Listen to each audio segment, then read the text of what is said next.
Buenos días, estimada audiencia, bienvenidas y bienvenidos. A nombre del maestro Marco Antonio Luna Pichardo, director de Desarrollo del Personal Académico, agradecemos que nos acompañen a esta su sección de webinar, un espacio de reflexión y aprendizaje que hemos preparado para ustedes. Es un honor contar con su participación. Antes de iniciar nuestra conversación, quisiera plantear una pregunta para todas y todos los docentes que nos acompañan. ¿Cuántas de las cosas que enseñamos hoy en clase seguirán realmente en la memoria de nuestros estudiantes dentro de un mes o dentro de un año? Muchas veces salimos del aula con la sensación de haber explicado bien el tema, pero la pregunta clave es, ¿nuestros estudiantes realmente aprendieron lo que recordaron momentáneamente para una evaluación? Precisamente aquí es donde la neuroeducación cobra un papel fundamental, porque nos permite comprender cómo funciona el cerebro cuando aprende, cuando presta atención, cuando se motiva y qué hace que un aprendizaje realmente permanezca. Con esta reflexión inicial, iniciamos nuestra conversación con el tema que nos convoca hoy es Neuroeducación, despierta tu conciencia pedagógica para clases memorables. El objetivo de este webinar es reflexionar sobre cómo aprende el cerebro de nuestros estudiantes y transformar esa comprensión en estrategias prácticas de neuroeducación que aumenten la atención, fortalezcan la memoria y despierten la motivación, permitiendo a los docentes diseñar clases más conscientes, significativas y memorables. Para dialogar sobre este tema, tenemos el honor de contar con la participación de la maestra en Neuropsicología Clínica, Ana Karina Suaste Herrera. Bienvenida. Gracias, Ivette, por la invitación. Es un gusto participar con usted. A continuación, me permitiré leer una breve, pero muy breve semblanza de su amplia ficha curricular. La maestra Ana Karina Suaste es maestra en Neuropsicología Clínica por la Universidad Nacional Autónoma de México. Tiene la especialidad en Psicoterapia Gestal por el Instituto Humanista de Psicoterapia Gestal. Es diplomada en Formación en Competencias Tutoriales en nivel superior por el Instituto Politécnico Nacional y licenciada en Psicología por la Universidad Nacional Autónoma de México. Su trayectoria integra innumerables cursos como asistente, instructora, coordinadora, ponente, revisora, moderadora, en foros, simposios, talleres, seminarios, capacitaciones, evaluaciones y otras actividades académicas. Su experiencia docente se remonta a 2009 en diversas instituciones oficiales y particulares a diversos niveles educativos. A la fecha, es docente en el Instituto Politécnico Nacional, específicamente en el Centro Interdisciplinario de Ciencias de la Salud. Es profesora de asignatura en la maestría en Intervención Psicológica y jefa de carrera de la licenciatura en Psicología. Es docente en la Universidad Privada del Estado de México, Campus Texcoco, y capacitadora de las certificaciones en Psicología Educativa y Clínica en la Federación Mexicana de Psicología, sede Texcoco. Maestra Ana Karina, gracias por acompañarnos. Es un gusto tenerla con nosotros para reflexionar sobre cómo podemos transformar nuestras aulas desde la comprensión del cerebro. A nuestros participantes les recordamos que en la sección del chat pueden colocar sus comentarios o dudas, mismos que serán atendidos o respondidos por la maestra Suaste al término de la charla. Asimismo, encontrarán la liga para el registro de asistencia a esta acción académica, de la cual pueden obtener constancia de participación. Maestra Ana Karina, si le parece, comenzamos con algunas preguntas que nos ayuden a comprender cómo la neuroeducación puede enriquecer nuestra práctica docente. Desde la perspectiva de la neuroeducación, ¿qué nos dice la neurociencia actualmente sobre cómo aprende el cerebro y por qué es importante que los docentes comprendamos estos procesos? Bueno, bienvenidos maestros, bienvenidos comunidad. Y creo que de repente, ¿por qué es importante comprender el cerebro siendo que yo puedo ser docente de diferentes áreas? Tiene que ver porque es el órgano principal que va a permitir al estudiante llevar todos los procesos cognitivos para poder alcanzar la meta o competencia que tiene ese campo de conocimiento, ¿no?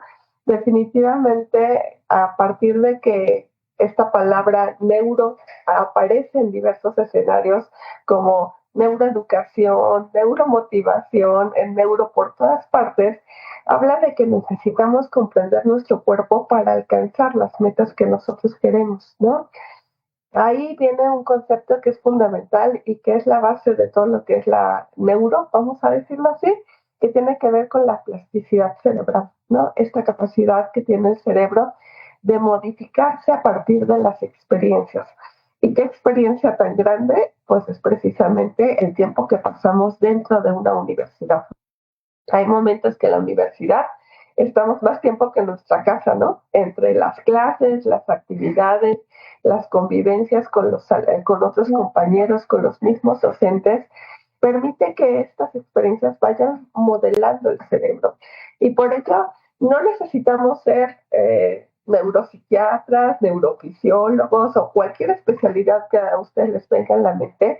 Simplemente es ubicar conceptos base de cómo el cerebro funciona para a partir de ahí y la pedagogía y otras áreas de conocimiento podamos hacer que el proceso de enseñanza se enriquezca a sí mismo.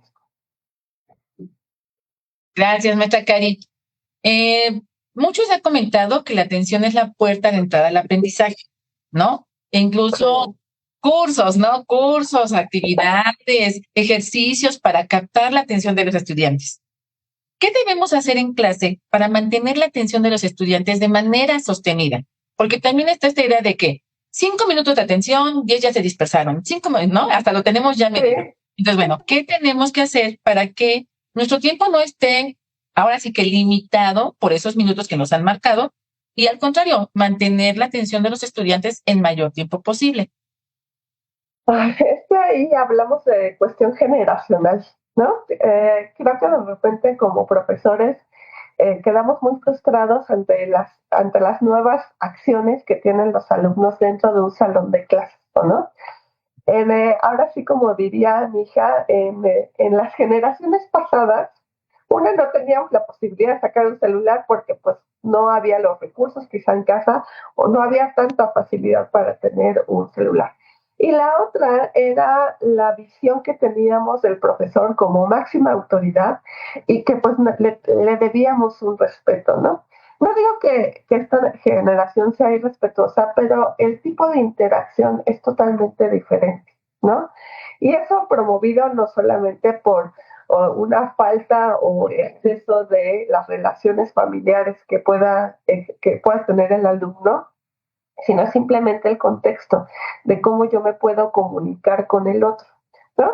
Y véanlo así, generalmente todos nosotros, los docentes que son más o menos de mi edad, pues vivíamos el asunto de, yo quiero comunicarme con alguien, tengo que marcarle y platicar con el papá, la mamá, para decirme, me permite a fulanito, a fulanita y demás. O sea, todas esas interacciones han perdido porque ahora yo puedo invitar a una chica al cine y si la chica me dice, no, no quiero ir al cine, puedo dejar el mensaje sin que se vea que yo lo leí. Y entonces digo, es que me ocupé, ¿no? Y entonces ya me enfrento a este diálogo de decir, pues que otro día puedes, cómo podemos ponernos a organizar y demás. Entonces, los diálogos son diferentes, los tiempos, la manera de interacción. Entonces, estamos ante generaciones diferentes de cómo aprendimos. Y eso hace que la atención sea un problema álgido en el salón de clases. Porque ¿qué hacemos como docentes? Queremos quitarles el celular a toda costa, pero ellos nacieron con el celular. Y entonces hay que demostrarles acciones específicas que vean el efecto que tiene si no tienen el celular a la mano, ¿no? ¿Qué podemos enseñarles? Pues hay de verdad artículos de investigación que dice que el solo hecho de tener la presencia del celular de forma pasiva disminuye la atención. No se diga de forma activa. El hecho de que les vibre en el cuerpo hace que totalmente se les vaya la atención. Yo les digo, de verdad, guárdenme el celular en el fondo, pero de verdad fondo de su mochila, no fondo de otra parte, ¿no? O sea, fondo de su mochila, porque eso hace que simplemente los otros estímulos sean más llamativos, ¿no? Y entonces no estés aquí conmigo. ¿Qué necesitamos entonces? También la estructura misma de repente los planes de estudio hace que tengamos clases hasta de 5 horas continuas, 3 horas continuas, ¿no? Entonces, si bien la atención no dura 10 minutos del alumno, si el tema le gusta, es interesante, puede durar mucho más, no va a durar 3 horas, ¿no? y también como docentes podemos mantenernos repitiendo información, pero ya no estamos interactuando de la misma manera después de 2 o 3 horas. Entonces, sí, definitivamente es la puerta de entrada, pero entonces hay que especificar cuáles son las reglas de la clase, ¿no? ¿Vamos a utilizar el celular? No vamos a utilizar el celular, porque de repente somos contradictorios. Les decimos que guarden el celular, pero después les decimos, a ver, busquen en Google tal definición o busquen tal autor, y de nuevo va el celular para afuera, ¿no? Entonces, primera regla, ¿cuándo sí y cuándo no el celular? ¿No? Cuando no, yo promuevo diferentes tipos de atención, ¿no? Porque tenemos la atención sostenida, la atención dividida, la atención selectiva. Entonces, ¿qué tipo de atención yo quiero que tengan para este ejercicio?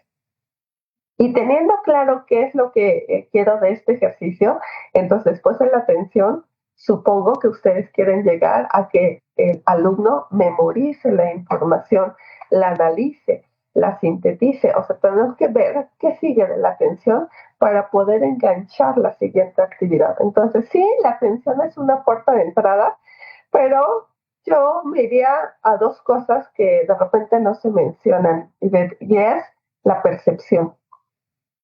¿Por qué te voy a decir la percepción?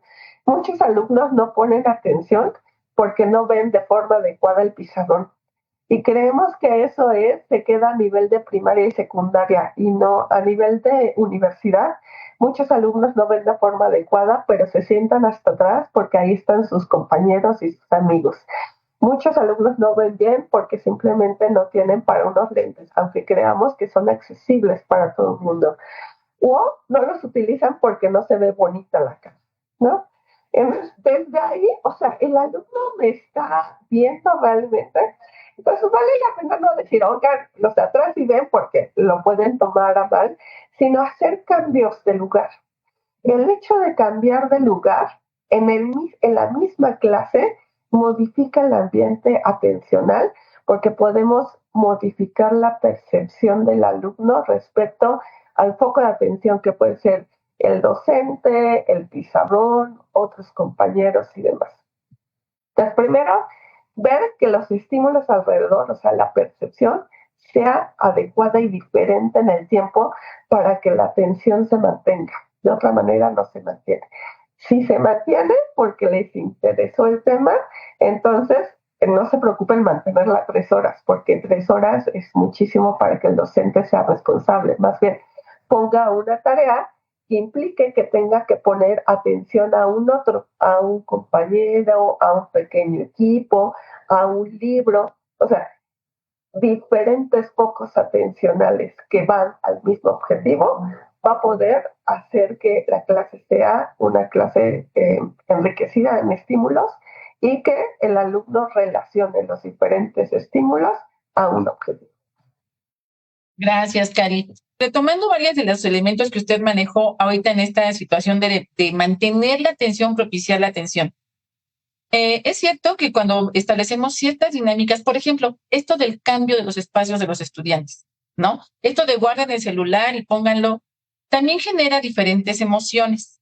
Hay los que se enojan, ¿no? Y ahorita estamos en una etapa social en donde la emoción está focalizada, ¿no? Tanto que se ha usado incluso como un elemento de etiqueta de la generación actual, ¿no? Bueno, retomando un poco estas actividades y estas dinámicas que usted planteó hace un momento sobre la atención, también sabemos que el cerebro no separa emoción y cognición. Sumado a lo anterior, ¿qué tipo de ambiente emocional deberíamos generar o se está generando, ¿no? ¿Y cómo impacta en el aprendizaje cuando buscamos justamente romperles el esquema? ¿Por qué es eso, no? Al cambiarlos de lugar, ¿no? Al que ellos tengan una percepción distinta en el aula, rompemos el esquema tradicional en el que se han venido manejando, porque los que se sientan atrás son siempre los que se sientan atrás, por algunas razones que también ya han sido muy comentadas. Entonces, bueno, ¿cuál es el impacto de este manejo de focalización de la atención, por un lado, pero también el despertar o el propiciar emociones al interior del aula? ¿De qué manera impactan el aprendizaje? Bueno, es que, como decía Silvia, la emoción no se puede dejar a un lado. A mí me encanta una frase de Aristóteles que dice, educar la mente sin educar el corazón no es educar en absoluto, ¿no? Definitivamente, siempre que vamos a estar al frente por el hecho de ser autoridad, les vamos a reflejar muchas cosas a los estudiantes, ¿no? De cómo yo me relaciono con una autoridad desde una historia familiar, personal, social y demás, ¿no? Entonces, ¿qué hacer con la emoción? Es uno, observar al grupo, ¿no? Creo que todos los docentes que hemos estado frente al grupo decimos, ay, es que este grupo es bien bonito, ¿no? Y me encanta y puedo trabajar súper bien con él y demás. Y de repente llegamos a un otro y decimos, oh Dios, sáquenme de aquí, ¿o no? Porque es muy difícil conectar con ellos, ¿no? Y conforme ese círculo nos pasa, porque nos pasa como docentes, como seres humanos, repetimos ciertas conductas, ¿no? Llegamos con el grupo que nos cae bien, sonriendo y haciendo otras actividades e interactuando con ellos. Y con los alumnos que no logramos conectar, somos no groseros, pero sí tajantes, específicos en las actividades, en la interacción y demás, ¿no? Sí somos otros, o sea, nosotros como docentes cambiamos en cada aula. No solamente es el alumno, sino es la interacción entre ambos. Entonces, ¿qué es lo que ubicamos en algún momento en el curso que acaba de concluir? Yo les decía a los docentes, ¿qué hizo que como docentes llegáramos a esa aula? O sea, un día dijimos, oh, sí, mi sueño es ser docente, o azares del destino hicieron que yo llegara ahí. Y eso mismo le pasa a los estudiantes. Hay estudiantes de primer semestre, sobre todo, que están muy distraídos porque ni siquiera tienen la certeza de que esa es su elección adecuada. Pero sí podemos crear un ambiente que los conecte al aprendizaje. Decir, oigan chicos, yo sé que vienen carrereados porque les agarró el tráfico seguramente de que bloquearon la avenida y demás. Vamos a hacer un ejercicio de respiración, ¿no? Y ya nos conectamos al tema que vamos a ver. ¿Y cómo puedes conectarlo? Ah, pues después del ejercicio, que 2, 3 minutos, a ver, ¿qué apuntó usted ayer en la clase? No, pues no apunté nada. A ver, usted ayúdele, ¿no? Y vamos a recordar qué fue lo que vimos la sesión pasada. Pero de repente creemos que los alumnos se acuerdan exactamente lo que vimos ayer o hace una semana o hace un mes. Y entonces es conectarlos a decir, ¿qué es lo que vimos? No sé si de repente a nosotros nos gusta la música, pues no solamente pensar en ejemplos de música clásica, sino pensar, por ejemplo, en Bad Bunny, ¿no? Y cuando fue lo de Super Bowl, ¿no? Y decir, Bad Bunny, ¿no? A ver, Bad Bunny, ¿qué tecnología utilizó? ¿Vieron las pantallas? No sé qué, si estoy en cuestiones de tecnología o si estoy en cuestiones sociales, ¿cuál es la relación de las banderas que sacó y demás? Y entonces las conecto a un hecho de vida con el tema que quiero recuperar de ellos, ¿no? Entonces, creo fundamental que para conectar la emoción y crear esta conexión con lo que viene en la parte académica es que nos tomemos 5 minutos en conectar con los alumnos. Si nosotros no conectamos con quien estamos, es así como pararme en un auditorio y creer simplemente por el hecho de que me invitaron que todos me van a poner atención, ¿no? Y no es así. O sea, los alumnos están ahí porque, pues, dicen por ahí que hay que hacer una carrera. Nosotros estamos como docentes ahí porque es nuestro trabajo. Entonces hay que crear el ambiente que diga queremos estar ahí ambos. Ambos desde la emoción, desde la motivación, desde el aprender también en ambos sentidos. Gracias, Cari. Y esto, obviamente, entonces también nos llevaría a conectar los contenidos con experiencias y problemas reales. Bueno, ¿cómo podemos conectar los contenidos con estas experiencias y estos problemas reales? Primero que nada, tenemos que quitarnos el lugar de autoridad, ¿no? Creemos que nosotros tenemos todo el conocimiento y toda la experiencia de vida.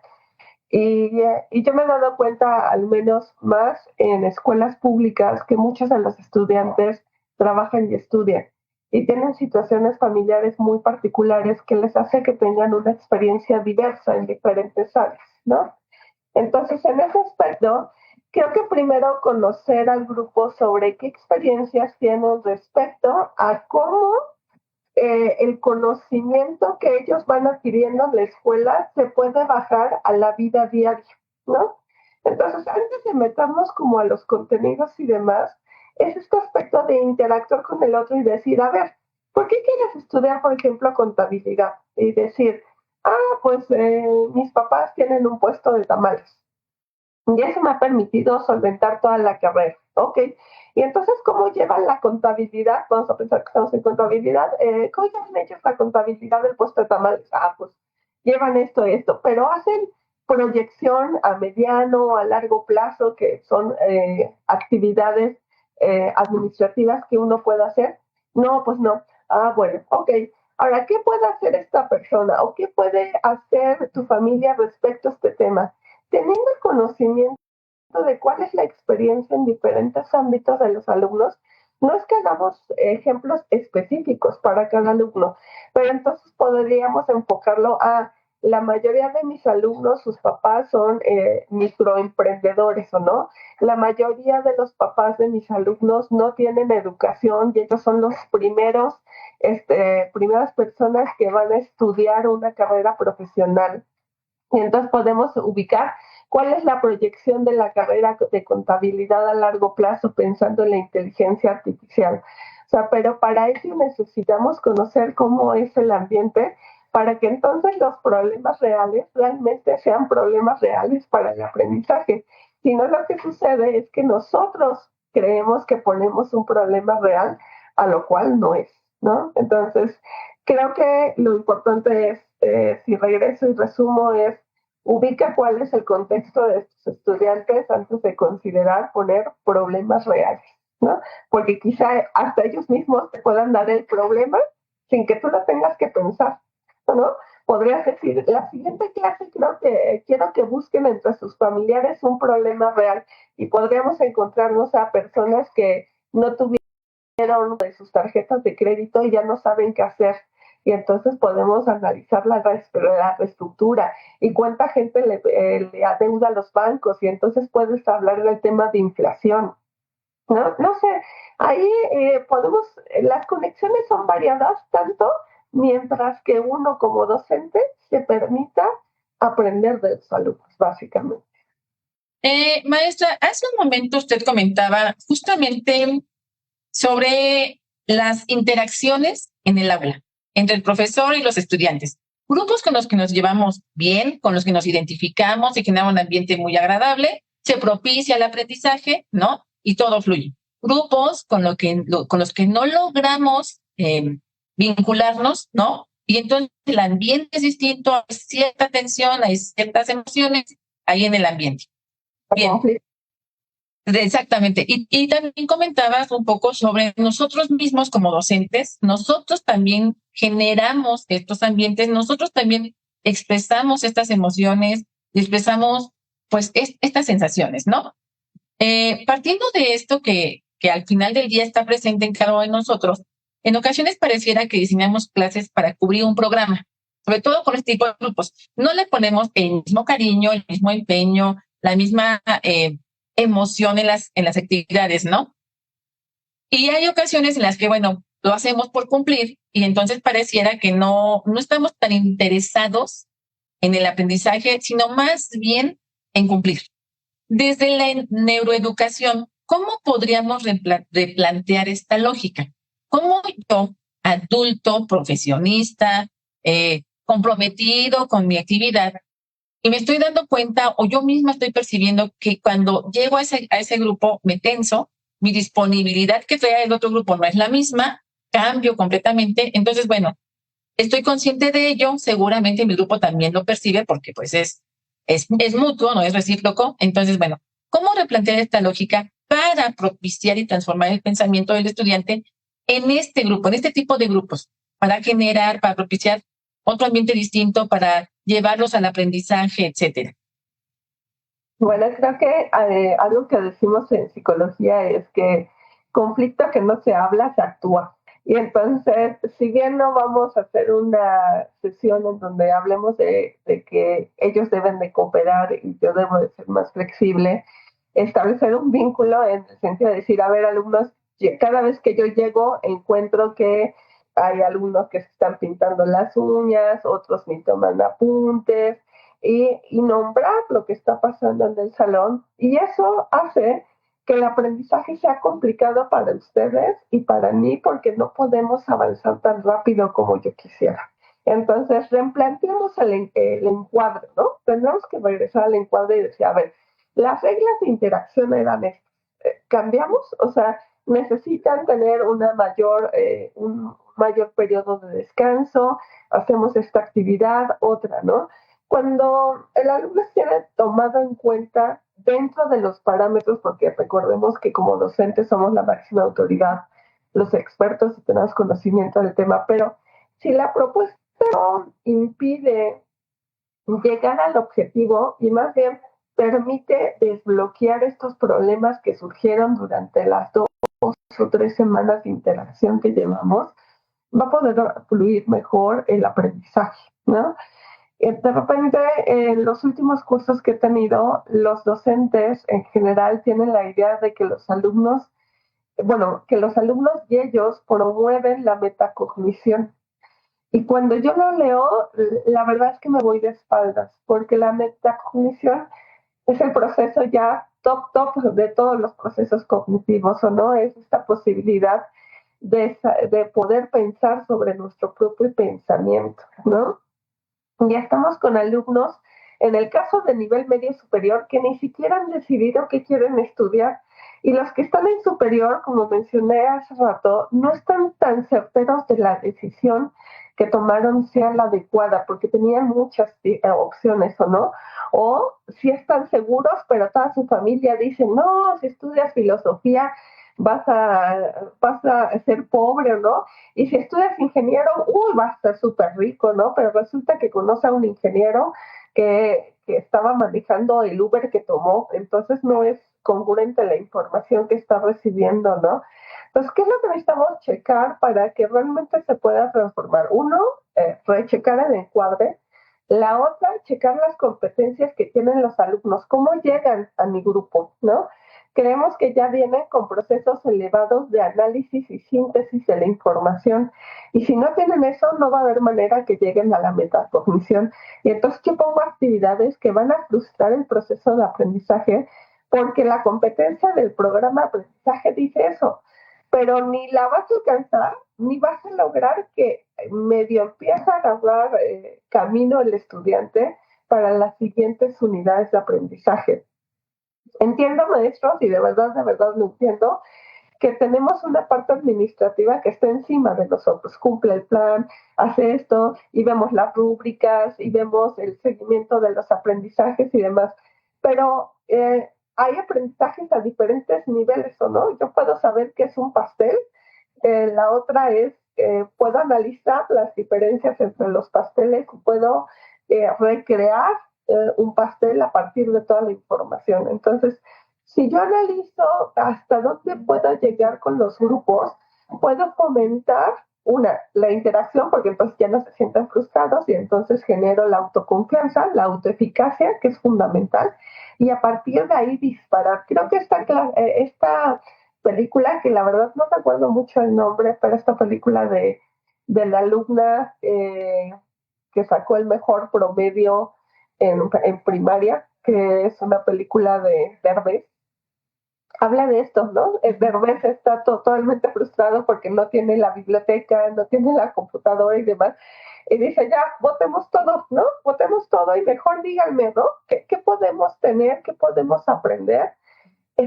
O sea, de repente hay que hacer reencuadres y eso ayuda mucho porque entonces pone sobre la mesa realmente el silencio. En teoría, la educación actual está centrada en el estudiante. Primeramente, sí, el alumno es un ente pasivo porque necesita ubicar primero el área de conocimiento, el tipo de lenguaje, las técnicas que se utilizan, los modelos conceptuales. O sea, empaparse de llegar ahí, ¿no? Es así como si llegáramos de repente a un país desconocido. Pónganse a mí, si me aterrizan en Corea, pero no en Corea, en la capital de Corea, sino en un pueblito de Corea, pues seguramente nadie va a saber inglés para que me ayuden a regresar a mi país, ¿no? Entonces así, el alumno aterriza en campos de conocimiento que no tiene la experiencia. Entonces, de ahí es un ente pasivo, pero poco a poco va teniendo el lenguaje, las interacciones, las posibilidades. Entonces, lo que se esperaría en un aprendizaje es el modelado, ¿no? Pero volvemos al tema, es importante conocer cuál es la competencia que tiene mi unidad de aprendizaje. De repente somos tan expertos en nuestro tema que les damos información de más a los estudiantes, ¿no? Y entiendo que puede enriquecer el aprendizaje, pero es un impacto enorme para alumnos de primer semestre. Si yo hablo de mi experiencia y de todo este bagaje con alumnos de séptimo, octavo, hasta los animo, ¿no? Y digo, ay, los alumnos van a hacer esto, ¿no? Entonces, la competencia que tengo en ese momento, qué es lo que quiero llegar para que ellos poco a poco alcancen esta acción activa en su aprendizaje. Desde tu experiencia, ¿qué hace que una clase realmente sea memorable para el cerebro del estudiante? Que les deje huella, ¿no? Que realmente dentro de un año la recuerden más allá de aprobar hoy el examen. Sentirse autoeficaz. Cuando el alumno siente que alcanzó ese conocimiento y dijo, ya entendí dónde quedó la X en una ecuación y era algo que no comprendía, lo logré, ¿no? Y algo que sirve mucho para sentirse autoeficaces es trabajar en parejas, ¿no? Yo se los recomiendo en parejas y que una pareja le explique a un otro y después esa pareja le explique otro problema, es escucharse a uno mismo, le permite a uno identificar los errores, ¿no? Cuando uno escucha solamente al docente, y esto va en tu pregunta pasada, yo sigo siendo el agente pasivo, ¿no? Cuando es memorable es porque yo actúo, yo modifico, yo puedo hacer que el ambiente cambie y entonces hacer ejercicios pero en pareja y decir, ay, tú me explicas, yo me explico, o yo empiezo a hacer la mitad del ejercicio y pongo un cronómetro y la otra mitad del ejercicio le toca a la otra persona, pero la otra persona solamente le puede hacer señas y demás. Entonces se vuelve una actividad así divertida, pero es el otro quien me lo tiene que explicar, quien tiene que hacer. Si las 3 horas tú platicaste, eh, va a ser complicado que para el alumno sea una clase memorable, ¿no? Creo que algo que tenemos que considerar cuando estamos frente a un grupo es que si la inteligencia artificial puede hacer lo que yo estoy haciendo, entonces tengo que ponerle un toque diferente, ¿no? Si yo le pongo a Gemini, explícame la Segunda Guerra Mundial, y aparte ponlo en audio porque no lo quiero leer, entonces puedo escuchar seguramente 3 horas de información de la Segunda Guerra Mundial, ¿no? Pero ¿qué es lo que yo les puedo aportar? ¿No? Quizá que este conflicto siga actualmente, quizá que esas personas, sí, desde la perspectiva de Occidente, son unas personas que son inadecuadas que gobiernen, pero desde la perspectiva de Oriente tienen otra visión del conflicto, ¿no? Entonces, esa es como la interacción que podemos hacer. Y diría esto nuevamente, si la inteligencia artificial lo puede hacer, es que no estamos haciendo el camino adecuado. Muy bien. Retomando esta parte de cuando el alumno, prácticamente vamos a poner entre comillas, le caen los 20. Ya entendió, ¿no? Aún en el proceso educativo tenemos fases y tenemos elementos que no podemos eliminar. Uno de ellos es la evaluación. Este hecho de que para el memorable no lo exime de atravesar procesos de evaluación. En este tema de la evaluación, ¿qué podríamos hacer para que las evaluaciones realmente midan aprendizajes consolidados y no solo memorias temporales? ¿Cómo yo en mi evaluación puedo identificar justamente que a este alumno esta clase le fue significativa porque comprendió lo que no comprendía y no solo lo hizo para un momento de evaluación? ¿Qué podemos hacer? Bueno, es que ahí tendríamos que salirnos de lo como nosotros aprendimos. Nosotros aprendimos a partir de exámenes. Y pues apréndete todos los conceptos sabidos y por haber, pero eh, creo que durante nuestra práctica profesional en todos los ámbitos nunca hemos tenido pues la omisión de consultar información cuando estamos en un ambiente de trabajo real. Tenemos alguna situación en particular y vamos con nuestro colaborador del mismo departamento o vamos a otro departamento a resolver la situación o vamos con nuestro jefe. O sea, la interacción en el mundo real es real, ¿no? No estamos solitos en un cubículo, ¿no? Pues creo que los exámenes a libro abierto, en equipo, con ejercicios prácticos al momento, y al momento me refiero que les dejas el examen y si la clase dura 2 horas, y decir, tienen 2 horas para sacar todos los libros que quieran acá, excepto el celular, o el celular, y entonces comparamos el celular, el libro, y quiero que me hagan la comparación contra lo que dice Gemini y este autor, y entonces lo comparamos, ¿no? Creo que el mejor examen es hacerlo ahí. O sea, y si, por ejemplo, pasa en muchos campus que tenemos otros compañeros de otras licenciaturas, ¿no? Y entonces decir, y tienes que buscar un asesor externo que te diga una opinión sobre tu proyecto, ¿no? Vamos a pensar que es un proyecto arquitectónico. Y entonces, pues, el arquitecto, pues, ve la parte visual, bonita y demás, de infraestructura, pero tienes que ir con el psicólogo para que te diga si es un ambiente adecuado para el aprendizaje o no. Y entonces ahí consulta a otro experto. Entonces, estas posibilidades que tenemos hace que sea diferente. El día de ayer, por ejemplo, tuve un examen, ¿no? Y les hice un examen que tenía que ver que si aplicaste las pruebas psicológicas con tu participante, podías contestar la evaluación o no. Y después me dijeron unos, no, pero déjenos sacarme nuestros apuntes y demás. Le dije, pues, vale. Tienen 6 minutos para sacar sus apuntes, ¿o no? Pero me dijeron, la mitad del grupo me dijo, no, porque mis apuntes son digitales. Y le digo, uy, ¿qué creen? Estamos en la ranchería Cuatro Cantos y no hay internet, solamente era lo que llevaban escrito. Entonces, pues no, ¿no? Entonces, ese es el tipo de relación que puedes crear en vida real, creo que sería fundamental. Pero es dejar atrás formas de evaluación. Yo era también maestro de los docentes que podría hacer exámenes abiertos, cerrados, de conceptos, pero con el tiempo me di cuenta que al final esos conceptos como profesionista los puedes checar. ¿Qué es lo que necesitas realmente? Es ponerlos sobre la realidad. Y la realidad es que tenemos ambientes interdisciplinarios, transdisciplinarios y de diversas índoles en nuestros centros de trabajo. Muy bien. El tema, pues, da para mucho, ¿verdad? Parece que estamos empezando apenas a platicar. Y finalmente, ¿podrías compartirnos algunas estrategias concretas basadas en neuroeducación que los docentes puedan empezar a aplicar en sus clases?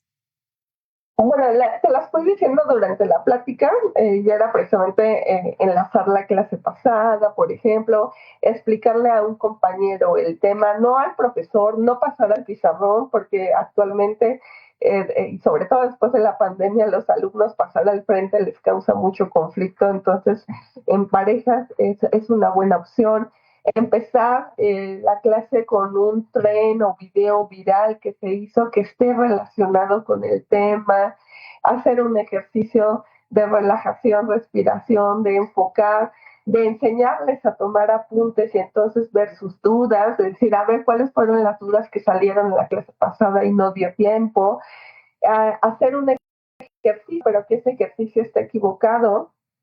Ayer, por ejemplo, realizando mi examen, tenía que checar si una prueba era válida o no. Yo les daba los valores de una tabla y tenían que compararlo. Así es.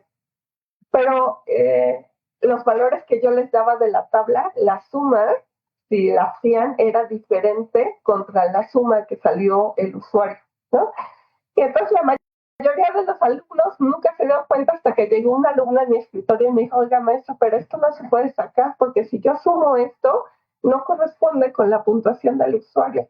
Y le dije, y entonces te pones que no se puede. Y le dije, esa es la respuesta, ¿no? Entonces yo puse preguntas erróneas en el examen para, si yo puedo identificar el error, sé que me sé el proceso, ¿no? Entonces, creo que yo los invitaría a tener esa flexibilidad, creatividad de enseñar a partir de modelos diferentes, no de cómo tú aprendiste, sino cómo está aprendiendo el otro. Muchas gracias. Para concluir esta enriquecedora conversación, si pudieras dar un solo consejo basado en neurociencia a los docentes para transformar sus clases hoy mismo, ¿cuál sería? Enseñarles a tomar apuntes. Enseñarles a tomar apuntes. O físicos, los alumnos no saben tomar apuntes. Enseñarles los diferentes métodos de cómo se toman apuntes les va a ayudar a que los alumnos tengan claridad de cómo señalar un concepto principal de los secundarios, de la anécdota que les conté. O sea, saber tener apuntes es la base para poder después construir el conocimiento. Fundamental. O sea, si tú me dijeras cuál sería el curso que necesitan los estudiantes sobre cualquier otro curso, aprender a tomar apuntes. Y eso ayudaría muchísimo a las clases. Eso tomar desde, ahora sí que como en primaria, fotos del desempeño y empiezo así, hagan sus esquemitas y sus apuntes y pongan de colores las ideas principales y después de aquí, aquí no se ve, pero aquí está. Y entonces, esto no saben cómo a mí me ha salvado la vida, de enseñarle a los estudiantes cosas. Obviamente es bonita y demás, ¿no? Por cómo es la alumna, ¿no? Pero pone cuadros y demás. Y entonces cuando yo les digo, ok, pues saquen sus apuntes y contesten el examen, pueden hacer esto porque tienen todas las ideas principales, secundarias y demás que necesitan para hacer una evaluación. Identificadas. Ya ha habido parciales que solamente el cuaderno es el examen. Si tú me entregas un cuaderno específicamente con los esquemas, toda la información ordenada y demás, es el examen.